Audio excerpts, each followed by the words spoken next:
ini, semesta memasuki bulan Muharram atau yang lebih akrab didengar dengan bulan Suro. Bulan sakral yang dirindukan, namun sekaligus patut diwaspadai. Karena untuk sebagian masyarakat, pengertian bulan Suro dianggap memiliki daya spiritual. Bulan Suro lebih dari sekotak paket yang di dalamnya terdapat asumsi magis, angker, bahkan pantangan-pantangan yang jauh dari nalar. Paradigma tersebut sedemikian lamanya terkonvensional dan secara bawah sadar mempengaruhi tingkah laku masyarakat itu sendiri. Bahkan pada bulan Suro, lapisan masyarakat yang melek gaib bersiap dengan beragam ritual sebagai pemuas dahaga supranatural mereka. Lantas, dasar apa yang diletakkan sebagian masyarakat yang menganggap 1 Suro adalah malam lebarannya makhluk gaib? Atau sebagian masyarakat lainnya menganggap bulan Suro yang syarat kesialan dan malapetaka? Inilah Misteripedia Malam 1 Suro versi on the spot.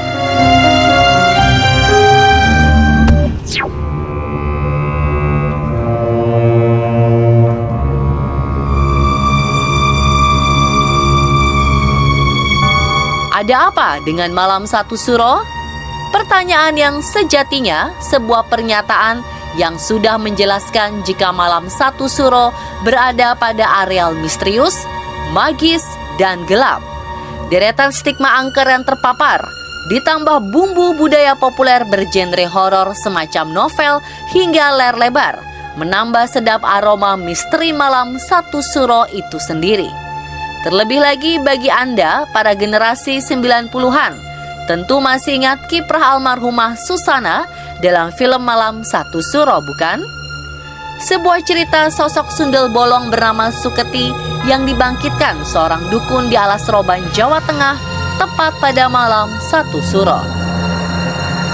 Sebuah mitos lama langgeng beredar, istilah yang semakin mengkeramatkan awal pergantian tahun Jawa ini.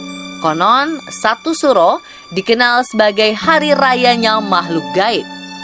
Paparan mitos yang sungguh-sungguh menohok. Sepintas diartikan, pada malam 1 Suro, banyak makhluk tak kasat mata keluar dari persinggahan gelap mereka. Zat-zat gaib tersebut berhamburan untuk berbaur atau sekedar melakukan interaksi dengan dunia manusia. Setali 3 uang dengan mitos tentang hari rayanya makhluk dari dunia lain, cerita turunan muncul akibat kesakralan malam 1 Suro. Konon, roh leluhur yang meninggal dunia akan kembali dan mendatangi rumah keluarga mereka. Ditambah dengan mitos masyarakat tertentu yang meyakini jika malam 1 Suro, roh-roh tumbal pesugihan akan dibebaskan sebagai imbalan pengabdiannya selama 1 tahun penuh. Mungkin kata lebaran ini kan sesuatu kegembiraan dari makhluk-makhluk halus. Memang sebetulnya berkaitan dengan dunia semacam itu. Jadi malam 1 Suro ini malam prihatinnya orang Jawa yang berkaitan di dunia astral tadi. Karena apa? Kita lihat misalnya peringatan 1 Suro misalnya, orang justru akan bertapa, ada menyendiri, dia berdoa ya di tempat-tempat yang sunyi. Jadi tidak boleh ada keriangan begitu. Orang Jawa tadi ketika laku prihatin itu, orang yang masih hidup ingin menyampaikan satu koneksi lagi dengan mereka, bahwa kami masih menjalankan ritual itu demi keselamatan agar mereka melindungi. Jadi dunia leluhur kita memang hidupnya kan sudah di alam yang lain ya. Sehingga alam-alam yang tidak baik pun akan ikut campur di situ.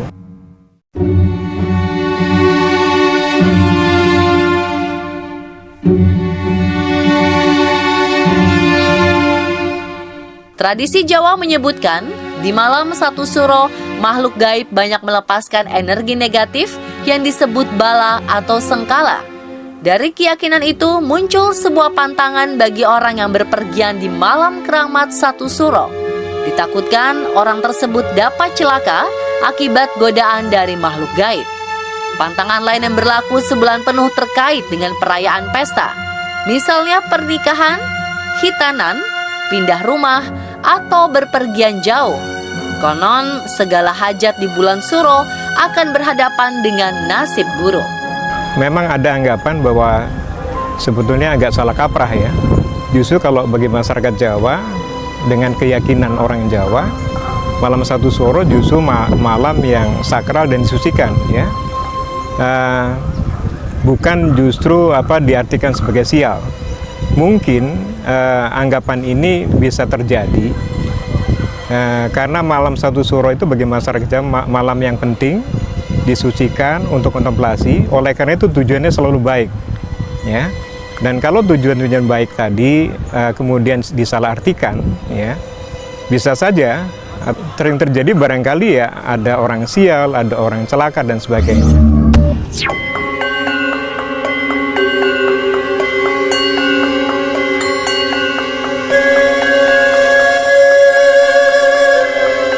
Bagi masyarakat tradisional, bulan Suro merupakan bulan spesial di antara 11 bulan lainnya. 1 Suro adalah hari pertama dalam kalender Jawa yang bertepatan dengan tanggal 1 Muharram dalam kalender Hijriah. Kalender Jawa adalah sistem penanggalan yang digunakan Kesultanan Mataram yang memadukan penanggalan Islam, penanggalan Hindu, dan sedikit unsur penanggalan budaya Barat. Kalender Jawa diterbitkan oleh Sultan Agung Hanyokrokusumo yang memerintah antara tahun 1613 sampai 1645. Beliau dikenal sebagai pahlawan nasional atas jasa-jasa mengembangkan kerajaan di Nusantara. Masyarakat Jawa biasa memperingati malam 1 Suro setelah maghrib. Hal ini dikarenakan pergantian hari berdasarkan kalender Jawa dimulai saat terbenamnya matahari dari hari sebelumnya, bukan tengah malam yang mengacu pada penanggalan kebanyakan. Ternyata, perjalanan 1 Suro sebagai identitas budaya memiliki sejarah adiluhung, sebuah bukti luhurnya sebuah peradaban besar di Indonesia. Lantas, apakah penyebab kemunculan stigma minor tentang malam 1 Suro? Nah, saya kira itu kan satu cara apresiasi masyarakat populer, masyarakat urban tentang 1 Suro ya, sehingga diciptakanlah suatu suasana berdasarkan kesan 1 Suro itu ya, mereka menangkapnya begitu, apalagi difilmkan ada ceritanya kan.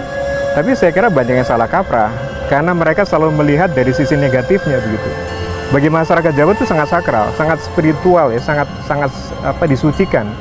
Tapi bagi masyarakat rural akhirnya ada stigma bahwa orang Jawa ngelenik ya. Kata ngelenik sebenarnya kata yang juga tidak diinginkan orang Jawa. Jadi sebetulnya nih, sejarah 1 Suro memang berkaitan dengan rasa keprihatinan mendalam dari seorang raja yang namanya Sultan Agung ya, Hanyokrokusumo. Itu Raja Mataram ya, merdeka Mataram dan yang terbesar ya, menjadi leluhur bagi raja-raja Jawa.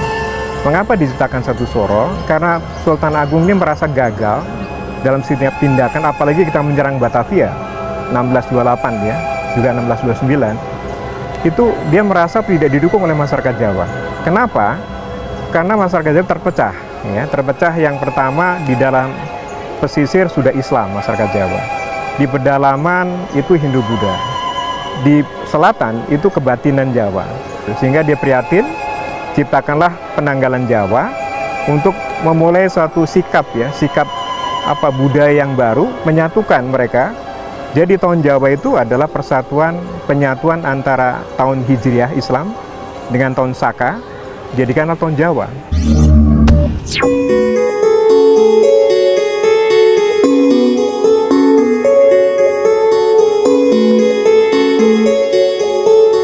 Seiring bergulirnya zaman, berbagai macam pandangan muncul dalam menyikapi keramatnya malam 1 Suro. Terlebih lagi jika 1 Suro jatuh pada Jumat Legi. Secara harafiah, kata Legi diartikan manis. Legi juga merujuk kepada hitungan kalender Jawa yang terdiri himpunan 5 hari dalam sepekan. Pada malam inilah nenek moyang menganjurkan orang-orang bertawakal, mendekatkan diri kepada Tuhan Yang Maha Kuasa atau sekedar kontemplasi sembari berserah diri. Jadi Jumat Legi mengapa? Sebetulnya dibentuknya atau diciptakannya malam 1 Suro itu pada sekitar 1629 ketika Sultan Agung menciptakan itu, dia melakukan satu politik budaya, menciptakanlah satu tahun baru bagi masyarakat Jawa. Itu memang dimulai pada Jumat Legi gitu ya. Itu ada yang bilang lagi bahwa peringatan Jumat Legi ini memang pada saat tepatnya ketika perpindahan Keraton Kartosuro ke Surakarta, sehingga efek dari semuanya itu kan orang, wah kalau Jumat Legi ini sesuatu yang satu suro yang akbar gitu ya.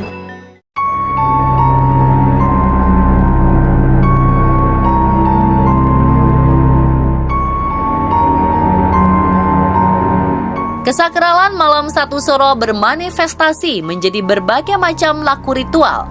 Tradisi tersebut bermacam-macam bentuknya, tergantung dari daerah masing-masing. Tentu kita sering mendengar tradisi Keraton Kasunanan Surakarta dalam menyambut bulan suro. Ya, kirap kebo bule. Konon, kerbau-kerbau putih tersebut bukan sembarang kerbau. Kerbau yang dikenal sebagai Kiai Selamat, turun-temurun diyakini masyarakat memiliki berkah. Selain upacara besar yang dirayakan halayak ramai, ada ritual satu suro yang lebih bersifat personal, antara lain tapa bisu. Seseorang yang menjalankan tirakat ini tidak boleh mengeluarkan kata-kata sampai masa ritual berakhir. Prosesi lainnya adalah tapa kungkung atau berendam di pertemuan dua sungai besar. Maknanya berkaca pada apa yang dilalui seseorang selama setahun penuh. Satu lagi, istilah upacara yang akrab di telinga adalah ngumbah keris.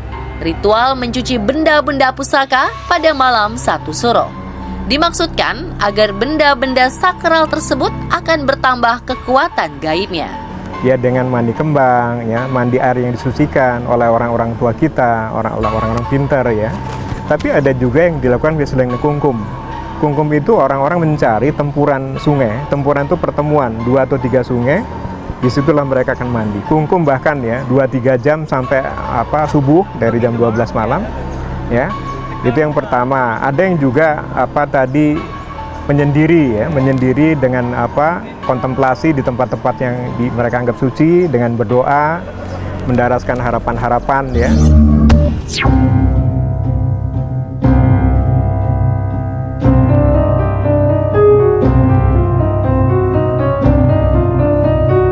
Pemirsa, pergeseran makna satu suro atau bulan suro lambat laun menjauhkan ranting dari akar budaya.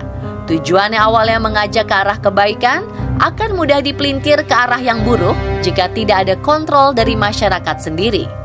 Seyogyanya, jalan pertama menyelamatkan peradaban adalah menggali akar budaya. Ya, jadi saya kira masyarakat umum jangan menganggap ini suatu hal yang salah atau ngelendik. Ini budaya ya.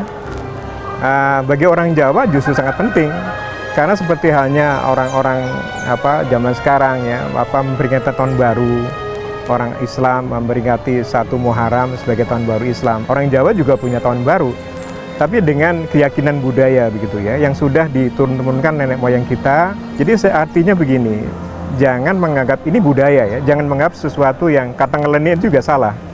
Ngelenik memang itu salah jalan ya, dan orang Jawa juga tahu. Tapi yang dilakukan satu suro adalah satu proses ya, kebatinan Jawa yang betul-betul berharap bahwa dia ingin melakukan sesuatu yang baik di tahun mendatang. Makanya satu suro adalah suatu laku prihatin bagi masyarakat Jawa. Itulah tadi Misteripedia Malam Satu Suro versi On The Spot.